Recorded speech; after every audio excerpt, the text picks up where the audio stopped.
اعوذ باللہ من الشیطان الرجیم، بسم اللہ الرحمن الرحیم۔ منطق میں ہم دلالت کسے کہتے ہیں اور وضع کسے کہتے ہیں اس کے بارے میں ہم پڑھ چکے ہیں۔ پھر دلالت کی دو قسمیں، دلالت لفظیہ اور غیر لفظیہ بھی ہم پڑھ چکے ہیں۔ اس کے بعد اس کی مزید قسمیں کی گئی تھی، دلالت لفظیہ کی تین اور غیر لفظیہ کی تین۔ لفظیہ کی تین اس طرح کہ وہ وضعیہ ہو سکتی ہے، تبعیہ ہو سکتی ہے، عقلیہ ہو سکتی ہے۔ یعنی کہ اگر دلالت لفظیہ میں دلالت کرنے والا لفظ ہو اور اس میں دخل جو ہے وضع کا ہو تو پھر اسے دلالت لفظیہ وضعیہ کہیں گے، اور اگر اس میں دلالت لفظیہ میں دخل طبیعت کا ہو تو تبعیہ کہیں گے، اور دلالت لفظیہ میں دخل عقل کا ہو تو پھر عقلیہ کہیں گے۔ کیونکہ منطق میں صرف دلالت لفظیہ وضعیہ سے ہی بحث کی جاتی ہے۔ وجہ یہ ہے کہ ہم نے جو 6 دلالتیں پڑھی ہیں اس میں دلالت لفظیہ وضعیہ کو ہی امپورٹنس حاصل ہے، کیونکہ جو مناطقہ ہوتے ہیں، فن منطق کے جو ماہرین ہوتے ہیں وہ اسی سے بحث کرتے ہیں، کیونکہ استاد کے سمجھانے اور طالب علم کے سمجھنے میں اسی سے زیادہ آسانی ہے۔ جبکہ دلالت غیر لفظیہ کی جو 3 قسمیں ہیں وہ تو لفظ ہی نہیں ہے۔ جب لفظ ہی نہیں ہے تو اس سے فائدہ حاصل کرنا یا فائدہ پہنچانا یہ مشکل ہو جاتا ہے، کیونکہ افادہ یعنی کہ دوسروں کو فائدہ پہنچانا اور استفادہ یعنی دوسروں سے فائدہ حاصل کرنا یہ لفظ سے ہی ہوتا ہے۔ آپ کسی کو کوئی چیز ایکسپلین کرتے ہو، سمجھاتے ہو، تو اسے نالج دیتے ہو، تو یہ سب الفاظوں کے ذریعے ہی ہوتا ہے۔ تو اگر الفاظ نہ ہو تو پھر سمجھانا مشکل ہوتا ہے۔ یہی وجہ ہے کہ دلالت لفظیہ وضعیہ کی پھر جو ہے اسی سے مناطقہ بحث کرتے ہیں۔ اب دلالت لفظیہ کی مزید 2 قسمیں تو ہیں، یعنی کہ طبعیہ اور عقلیہ، مگر ان سے بحث نہیں کی جاتی، کیونکہ انسان کی طبیعتیں اور عقلیں مختلف ہوتی ہیں۔ ایسا نہیں ہو سکتا کہ 2 لوگوں کا مزاج، 2 لوگوں کی طبیعت، 2 لوگوں کی عقل جو ہے ایک ہی جیسی ہو، نہیں۔ تو اس وجہ سے دلالت لفظیہ وضعیہ سے ہی بحث کی جاتی ہے، کیونکہ وضع کے اعتبار سے اس لفظ کا معنی مخصوص ہو جاتا ہے، ٹھیک ہے، اور وہی معنی جو ہے باقی جتنے بھی لوگ اسے پڑھیں گے یا بولیں گے ان کی مراد اس سے وہی ہوگی۔ اسی لیے جو ہے دلالت لفظیہ وضعیہ کی پھر ہم قسمیں پڑھنے جا رہے ہیں۔ اب دلالت لفظیہ وضعیہ کی مزید 3 قسمیں ہیں۔ ایک ہے دلالت لفظیہ وضعیہ مطابقیہ، دوسری ہے دلالت لفظیہ وضعیہ تضمنیہ، اور تیسری ہے دلالت لفظیہ وضعیہ التزامیہ۔ تو یہاں 3 نئے الفاظ استعمال ہوئے، ایک مطابقیہ، تضمنیہ اور التزامیہ۔ ہر ایک کو باری باری ہم سمجھیں گے انشاءاللہ تعالی۔ تو سب سے پہلی جو قسم ہے دلالت لفظیہ وضعیہ مطابقیہ، یعنی وہ دلالت لفظیہ وضعیہ جس میں لفظ اپنے پورے معنی موضوع لہو پر دلالت کرے۔ اب دیکھیں، تھوڑی سمجھنے کی ضرورت ہے یہاں کہ کسی نے، واضح نے کوئی ایک لفظ وضع کیا ہے کسی پرٹیکولر چیز کے لیے۔ اب یہ ممکن ہے کہ جو لفظ اس نے ڈیرائیو کیا ہے، بنایا ہے اس چیز کے لیے، یا تو وہ لفظ اس چیز کو مکمل طور سے اس کے اوپر دلالت کرے گا، یا پھر اس کے صرف پارٹ یعنی جز پر دلالت کرے گا۔ جیسے کہ ہم لفظ چاقو سنتے ہیں، عربی میں سے سکین کہا جاتا ہے، تو چاقو جیسی ہی ہم کہتے ہیں تو چاقو کمبینیشن ہوتا ہے 2 چیزوں کا، ایک تو اس کا پھل، دوسرا اس کا دستہ۔ پھل یعنی وہ جو لوہے کا پارٹ ہوتا ہے جس پر دھار لگائی جاتی ہے، جس سے ہم کاٹتے ہیں، اسے پھل کہتے ہیں، اور نیچے جو مٹھی میں ہم پکڑتے ہیں وہ پلاسٹک کا یا لکڑی کا جو حصہ ہوتا ہے جسے ہم پکڑتے ہیں چاقو کو، اسے دستہ کہتے ہیں۔ اب چاقو ہے 2 چیزوں کا مجموعہ، پھل اور دستہ، جب دونوں کو ملاتے ہیں تو چاقو بنتا ہے۔ تو لفظ چاقو جو وضع کیا گیا ہے یہ اپنے پورے معنی موضوع لہو پر دلالت کرے گا۔ یعنی جیسے ہی ہم لفظ چاقو کہتے ہیں تو پھل اور دستہ دونوں اس کے اندر شامل ہو جائیں گے، ٹھیک ہے۔ تو اس قسم کی دلالت کو دلالت لفظیہ وضعیہ مطابقیہ کہیں گے، کیونکہ یہ بالکل عین مطابق ہے اس چیز کے، مکمل طور پر وہ لفظ اس چیز کے اوپر صادق آ رہا ہے۔ ان الفاظوں کو جدا جدا سمجھیں۔ دلالت دلالت لفظیہ یعنی کہ یہاں پر ہم بحث کریں گے الفاظ سے، وضعیہ یعنی ہم ان الفاظ کے وضع کے اعتبار سے بحث کریں گے، مطابقیہ یعنی کہ جو لفظ وضع کیا گیا ہے جس چیز کے لیے، کیا وہ لفظ مکمل طور پر اس چیز پر صادق آ رہا ہے یا نہیں آ رہا۔ تو جیسے ہی ہم نے لفظ چاقو کہا تو یہ پھل اور دستے دونوں کو شامل ہے، یعنی کہ یہ اپنے لفظ اپنے پورے معنی موضوع لہو پر دلالت کر رہا ہے۔ موضوع لہو کا کیا معنی؟ یعنی جس کے لیے وہ لفظ وضع کیا گیا ہے اسے موضوع لہو کہتے ہیں، ٹھیک ہے۔ تو لفظ چاقو کس کے لیے وضع کیا گیا ہے؟ یعنی وہ شے جس سے کاٹا جاتا ہے، جس کا پھل ہوتا ہے اور دستہ ہوتا ہے۔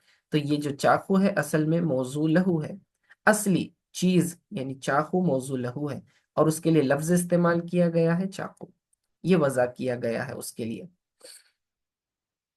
تو ایسی دلالت لفظیہ وضعیہ جس میں لفظ اپنے پورے معنی موضوع لہو پر دلالت کرتا ہے تو اسے ہم دلالت لفظیہ وضعیہ مطابقیہ کہیں گے۔ اب دوسری دلالت ہے دلالت لفظیہ وضعیہ تضمنیہ۔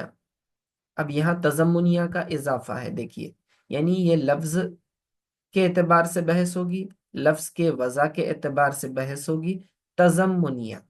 اب اس میں کیا ہوتا ہے کہ وہ دلالت لفظیہ وضعیہ جس میں لفظ اپنے پورے مکمل معنی موضوع لہو پر دلالت نہیں کرتا بلکہ صرف اس کے جز پر دلالت کرتا ہے، صرف اس کے پارٹ پر دلالت کرتا ہے، مکمل طور پر نہیں۔ جیسے کہ لفظ چاقو کی دلالت صرف دستے یا پھل پر، یعنی جب میں چاقو کہوں گا تو اس سے میری مراد کیا ہے؟ کیا صرف دستہ مراد ہے یا پھر صرف پھل مراد ہے؟ اگر میں اس میں سے ایک مخصوص جز کا اعتبار کرتے ہوئے لفظ چاقو کہتا ہوں تو یہ تضمنیہ کہلائے گی۔ وجہ کیا ہے؟ کب ایسے ہوتا ہے؟ دیکھیے، میں کہتا ہوں میں نے چاقو سے سیب کاٹا، تو یہاں کیا میں نے اس کے دستے سے سیب کاٹا ہے؟ نہیں، بلکہ میں نے وہ چاقو کا جو دھار والا حصہ پھل ہوتا ہے اس سے میں نے کیا کیا ہے؟ پھل کو کاٹا ہے، یعنی کہ سیب کو کاٹا ہے۔ تو اب اس سے پتا کیا چلا؟ میں بول رہا ہوں لفظ چاقو لیکن مراد کیا لے رہا ہوں؟ صرف چاقو کا پھل، سمجھے؟ تو اب یہ جو دلالت ہے یہ دلالت تضمنیہ کہلائے گی کہ اس میں میں نے چاقو لفظ استعمال کیا ہے لیکن یہ لفظ پوری شے پر دلالت نہیں کر رہا بلکہ اس کے جز پر دلالت کر رہا ہے۔ کیونکہ آپ جانتے ہیں کہ جب ہم چاقو کہتے ہیں تو اس کے اندر دو چیزیں آ گئی تھی، پھل اور دستہ، دونوں چیزوں کے کمبینیشن ہے۔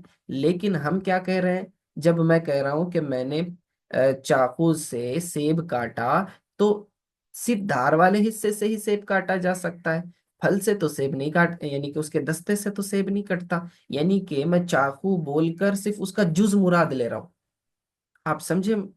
چاقو کہہ کر میں صرف اس کا پارٹ، ہاف پارٹ مراد لے رہا ہوں، تو اس دلالت کو دلالت لفظیہ وضعیہ تضمنیہ کہیں گے، ٹھیک ہے۔ اب آگے دیکھیں، یا اب اگر میں دوسری مثال دوں آپ کو، میں کہتا ہوں کہ میں نے چاقو کو مضبوطی سے پکڑا۔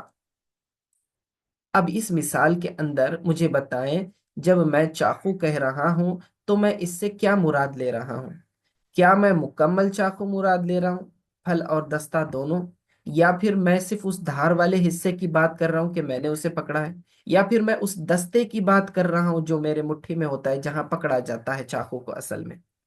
بولیے، میں کس حصے کی بات کر رہا ہوں؟ میں نے چاقو کو مضبوطی سے پکڑا، تو پکڑا کہاں جاتا ہے؟ دستے کو پکڑا جاتا ہے نا، دھار والے حصے کو تو نہیں پکڑا جاتا، ورنہ تو ہاتھ کٹ جائے گا۔ تو جب میں کہہ رہا ہوں چاقو، تو یہاں چاقو کہہ کر میں اس کا جز مراد لے رہا ہوں، سمجھے آپ؟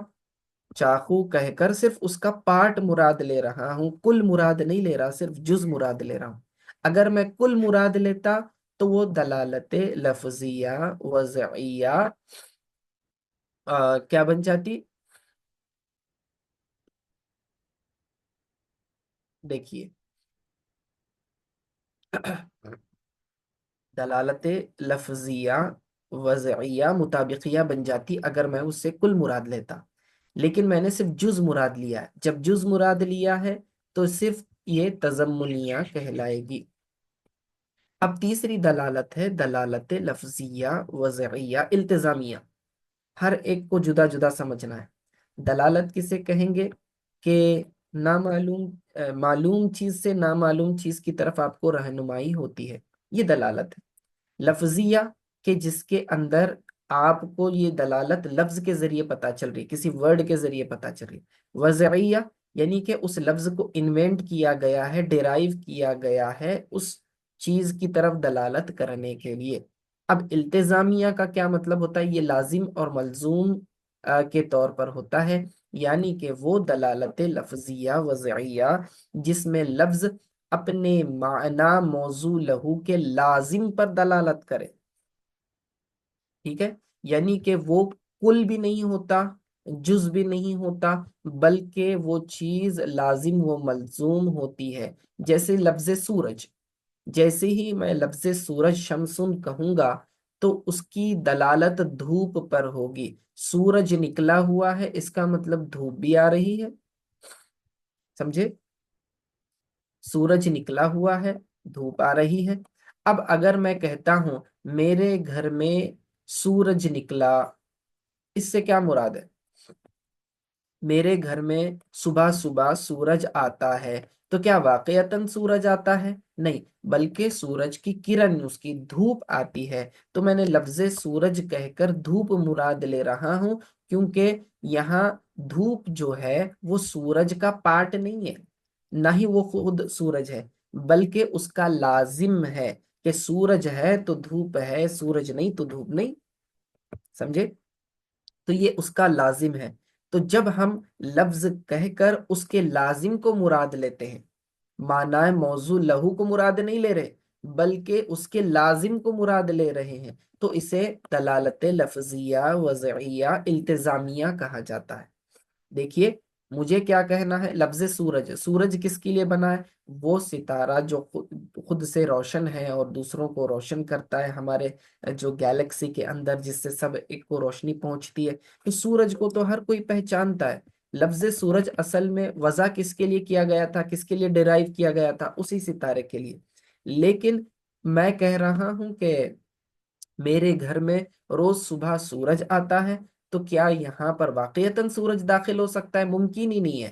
اس کا مطلب میں کوئی اور چیز مراد لے رہا ہوں، سورج کہہ کر میں سورج کی دھوپ مراد لے رہا ہوں، جو کہ اس کا لازم ہے کہ دھوپ کا وجود سورج کے بغیر ممکن نہیں ہے، ٹھیک ہے؟ دھوپ کے لیے جو ہے سورج کا وجود ضروری ہے، سورج ہے تو دھوپ ہے، تو اسی لیے یہاں لفظ سورج کہہ کر دھوپ مراد لی گئی ہے، تو یہ دلالت لفظیہ وضعیہ التزامیہ کہلائے گی، ٹھیک ہے؟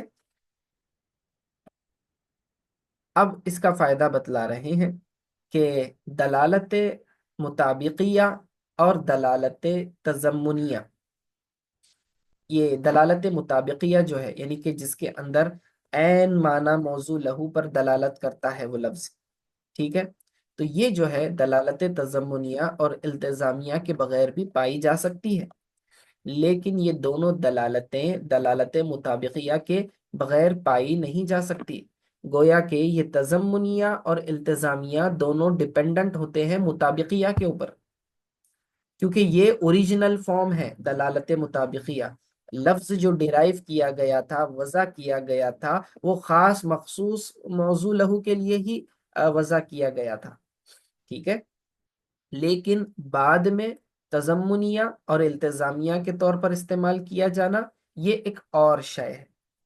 ٹھیک ہے، تو دلالت تضمنیہ اور التزامیہ بغیر مطابقیہ کے پائی نہیں جا سکتی. ہاں، مطابقیہ ان دونوں کے اوپر ڈیپینڈنٹ نہیں ہے، تضمنیہ اور التزامیہ، کیونکہ مطابقیہ کل پر دلالت کرے گی، تضمنیہ جز پر دلالت کرے گی، اور التزامیہ جو ہے اس کے لازم پر دلالت کرے گی. سمجھے؟ اب جیسے کہ لفظ اللہ کی دلالت ذات باری تعالیٰ پر دلالت مطابقیہ ہے، لیکن یہ دلالت تضمنیہ نہیں ہو سکتی. کیوں؟ کیونکہ اللہ تعالیٰ کی ذات کا کوئی جز ہی نہیں ہے. اسی طرح اگر کسی شے کا لازم نہ ہو تو پھر دلالت التزامیہ نہیں بلکہ دلالت مطابقیہ پائی جائے گی. مثلا اگر فرض کر لیا جائے کہ زید کا کوئی لازم نہیں ہے، تو اس وقت لفظ زید کی جو دلالت ہوگی ذات زید پر، یہ مطابقیہ تو ہوگی لیکن دلالت التزامیہ نہیں ہوگی، کیونکہ زید کا کوئی لازم ہی نہیں ہے. یعنی ایسا نہیں ہے کہ کوئی شے ہے تو زید کا وجود ہے، کوئی شے نہیں تو زید کا وجود نہیں. اس طرح تو زید کا تو کوئی لازم نہیں ہے. سمجھے؟ اس کی کوئی ڈیپینڈنسی نہیں ہے اس طرح سے، تو اس کی التزامیہ تو نہیں ہے، مطابقیہ ہو جائے گی. ٹھیک ہے، لیکن اگر کوئی اس کا لازم موجود ہے تو دلالت مطابقیہ کے ساتھ التزامیہ آ سکتی ہے. جیسے کہ سورج کی دلالت دھوپ پر دلالت التزامیہ ہے، لیکن اس میں دلالت مطابقیہ بھی ہے، کیونکہ دھوپ سورج کا لازم ہے، اور قاعدہ ہے کہ لازم بغیر ملزوم کے نہیں پایا جاتا. ٹھیک ہے، اور اسی طرح دلالت تضمنیہ بغیر مطابقیہ کے پائی نہیں جا سکتی، کیونکہ دلالت تضمنیہ تو جز پر دلالت کرتی ہے، اور اگر کل ہی نہ ہو تو جز کہاں سے ہوگا؟ بغیر کل کے جز پایا نہیں جا سکتا. اگر مین چیز نہ ہو تو اس کا پارٹ کیسے ہوگا؟ سمجھے؟ تو اسی لیے یہ جو دلالت مطابقیہ ہے یہ اوریجنل فارم ہوتا ہے اور یہی اصل ہوتا ہے. باقی تضمنیہ جو ہے ضمناً اس کے اندر آ جاتی ہے، وہ اس کا سب پارٹ ہے. ٹھیک ہے، اور التزامیہ جو ہے وہ ایڈیشنل چیز ہے، ڈیپینڈنسی کو لے کر بنائی گئی ہے. اب اس کی دوسری مثال، اب یہ تو منطق میں ہم نے سیکھ لیا، اب اس کا استعمال کہاں ہوتا ہے؟ اگر آپ منطق کی اس طرح کی دلالتوں کو سمجھ جائیں تو آپ کو عقائد میں اور فقہ وغیرہ میں بہت زیادہ سہولت حاصل ہوگی. مثال کے طور پہلے تو آپ کو یہ سمجھ میں آ گیا کہ دلالت لفظیہ، وضعیہ، مطابقیہ کیا ہوتی ہے. ٹھیک ہے، اب اس سے مسئلہ حل کیسے کرتے ہیں دیکھیے. اب اگر میں ایک لفظ کہتا ہوں لفظ نبی، لفظ نبی کا معنی موضوع لہو کیا ہے؟ نبی کا معنی کیا ہے؟ نبی کا معنی ہے مخبر عن الغیب، یعنی غیب کی خبریں بتانے والا، غیب کی باتیں بتانے والا. ٹھیک ہے، تو غیب کی باتیں بتانے والے کے لیے غیب کی باتیں جاننا بھی لازم ہوا. جو شخص غیب کی باتیں جانتا ہی نہیں، وہ غیب کی باتیں بتائے گا کیسے؟ تو غیب کی باتیں بتانے والے کے لیے غیب کی باتیں جاننا یہ لازم ہے. تو لفظ نبی کی دلالت غیب جاننے والے پر دلالت التزامیہ ہے، اور غیب جاننے والا مدلول التزامی ہے. سمجھے؟ تو اس سے مسئلہ ہی ختم ہو گیا کہ جو لوگ نبی علیہ السلام کے علم غیب پر بحث کرتے ہیں تو انہیں پہلے تو یہ سمجھنا چاہیے کہ بھئی لفظ نبی، یہ جو لفظ ڈیرائیو کیا گیا ہے یہ کس کے لیے کیا گیا ہے؟ ایسی ذات کے لیے جو غیب کی خبریں بتاتا ہے، اور غیب کی خبریں بتانے والے کے لیے ضروری ہے کہ وہ غیب کی کیا کرے؟ علم کو بھی رکھتا ہو، غیب کی باتیں جانتا بھی ہو. اگر وہ جانتا نہیں تو بتائے گا کیسے؟ علم ہے تو خبر ہے، علم نہیں تو خبر نہیں. سمجھے؟ علم، غیب کا علم نہیں ہے تو خبر کیسے دے سکتا ہے؟ تو یہ دونوں آپس میں لازم اور ملزوم ہے. اسی لیے لفظ نبی کی دلالت اپنے معنی موضوع لہو پر کس اعتبار سے ہے؟ التزامیہ ہے، دلالت لفظیہ وضعیہ التزامیہ ہے۔ اب وہ لوگ جو بحث کرتے ہیں اور رسول اللہ صلی اللہ علیہ وسلم کے علم غیب کا انکار کرتے ہیں، یہ مسئلہ تو یہی حل ہو گیا، کیونکہ ہمیں کوئی اور دلیل دینے کی ضرورت نہیں، لاجک سے، منطق سے ہی ہم نے اس کو پروف کر دیا کہ نبی علیہ السلام کو علم غیب ہے۔ کیونکہ اگر تم نبی مانتے ہو تو تمہیں ماننا پڑے گا کہ انہیں علم غیب عطا کیا گیا ہے، اور اگر تم یہ کہتے ہو کہ انہیں غیب کی خبر ہی نہیں ہے، اس کا مطلب تم ان کے نبی کا ہونے کا انکار کر رہے ہو، کیونکہ نبی کی ڈیفینیشن ہی یہ ہے کہ جو غیب کی خبر بتلاتا ہو، اور بتانے والا خود جانتا ہو تو ہی بتلا سکتا ہے۔ تو اس طرح لاجک سے کئی چیزیں پروف ہو سکتی ہیں، یہ ایک بہت زبردست ٹول ہے، سمجھے؟ تو دلالت لفظیہ وضعیہ کی ہم نے تین قسمیں دیکھی: مطابقیہ، تضمنیہ اور التزامیہ۔ مطابقیہ کسے کہیں گے؟ کہ جب وہ لفظ جو ہے اپنے معنی موضوع لہو، یعنی جس کے لیے وہ لفظ ڈیرائیو کیا گیا، اس کے اوپر پورا کا پورا صادق آ رہا ہے، ٹوٹلی ان ٹوٹالٹی اگر وہ لفظ جو ہے اس کو ایکسپریس کر رہا ہے تو وہ دلالت مطابقیہ کہلائے گی۔ اور تضمنیہ، جب وہ لفظ جو ہے صرف اس چیز کا پارٹ جو ہے ایکسپریس کر رہا ہو تو اسے ہم کہیں گے دلالت لفظیہ وضعیہ تضمنیہ، ٹھیک ہے؟ اور التزامیہ، وہ اس کے کل کو بھی ریپرزینٹ نہیں کر رہا ہوتا ہے، پارٹ کو بھی ریپرزینٹ نہیں کر رہا ہوتا ہے، بلکہ جو چیز ایڈیشنل ڈپینڈنسی ہے اس کو بتا رہا ہوتا ہے، ٹھیک ہے؟ اس کے لازم کو بتا رہا ہوتا ہے۔ تو اس طرح سے یہ تین قسمیں بن جاتی ہیں۔ امید ہے آپ سمجھ گئے ہوں گے۔ اتنا کافی، اور صلی اللہ تعالی علی خیر خلق محمد و آلہ وصحبہ اجمعین برحمتک یا ارحم